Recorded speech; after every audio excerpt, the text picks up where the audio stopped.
right, let's talk about this final on Sunday at SoFi Stadium there in your hometown of Los Angeles, the United States. Losing to Panama, Mexico beating Jamaica, so it'll be El Tri against Los Canaleros there in the finals. We take a look at their head-to-head history. I guess the favorite's pretty obvious here. It's Mexico. Or is it, Herc? You keep saying Panama's such a well-drilled team. You think Panama's got a shot? If they got a shot, I don't know if they're if it's a good shot, but Mexico's favorite. That's a reality. They're also coming off a game where physically they weren't tested.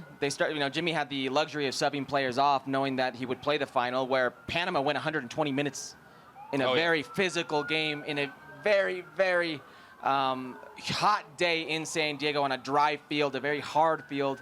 I think physically they're going to come into this game a little beat up, and that could play a huge factor. Also, Thomas Christensen, Seb, Mao, he didn't make a lot of subs. I mean, I think his first sub came around the 78th minute. He doesn't really change his players too much in this tournament. He hasn't rotated them. This is a Panamanian squad that does play well, but at some point you have to think that the Mexican team is better on paper and physically will be fresher.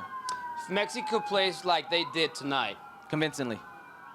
If Mexico play like they did tonight, good, solid, all-around performance, they are the clear favorites to win on Sunday.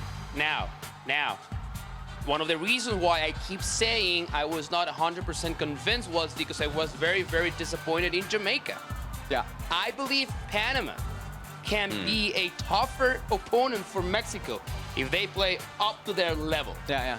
But still, even if Panama plays 100% to their level, a performance like that should be enough for Mexico to win that game. Listen, I was saying all week that styles make fights, right? And this was a good fight for Jamaica. It was not. I mean, Mexico, wasn't even a fight, to be honest. It wasn't a fight. Mexico was very good and very dynamic. If Panama allows this Mexican midfield to be that dynamic and Carrasquilla can't get on the ball, and Anibal Godoy can't get on the ball, if they can't dictate the pace, if they're the ones chasing the game and don't dictate the pace, I think Panama's in trouble.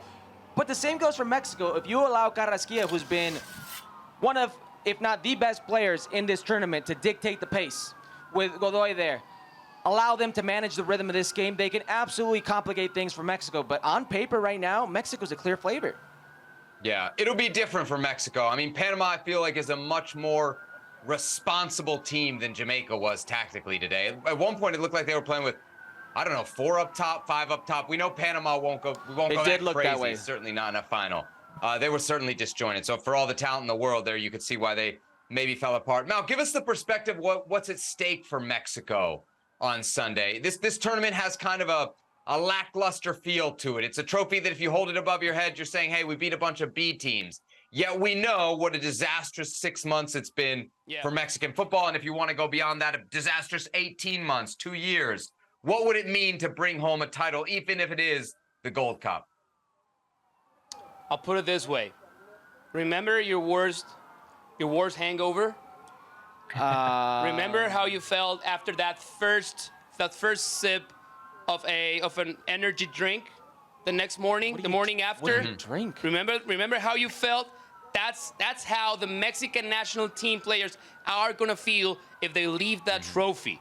They went through the worst hangover, but now they're feeling a little better. Now they're having that first sip of I don't want to say any brands, but that's how important it is. Let's get rid of that horrible hangover. Feel a little better. Feel confident again. But to me, Seb, Herc, there's one big storyline here. Mexico, they're not going to play any qualifiers for 2026. But this, if Jimmy Lozano wins that match, this is his World Cup qualifier. That is the importance of that game. If Jimmy Lozano, as a manager, as an individual, is able to deliver that, then he would qualify to be the manager of Mexico all the way through the World Cup in 2026. Listen, I agree with you. In the eyes of many pundits, he would be that player, or he would be that man, he would be that person. And if he's not that person, the pressure that the next coach will have, because Jimmy Lozano gave him that sensation, gave the fans and pundits that sensation. The players. And the players, absolutely. Could be counterproductive, if not catastrophic. I agree. It is his World Cup qualifier. But beyond Jimmy Lozano, if they don't lift this trophy, it's all for naught. It doesn't matter what you did against Jamaica. People are going to remember Qatar, and they're going to remember that final. Oh, yeah. Yeah. So Mexico definitely playing for a trophy. Jimmy Lozano maybe on Sunday managing for the full-time job as the L3 manager. All right, Mal, we got to say goodbye to you. Thanks for joining us here on Football Americas. As always, great to have you with us on the show. Thanks, Seb. Hopefully no hangovers tomorrow. Let's go cure that Cannot hangover. promise Yes, anything. exactly. You guys are the ones in Vegas, not me.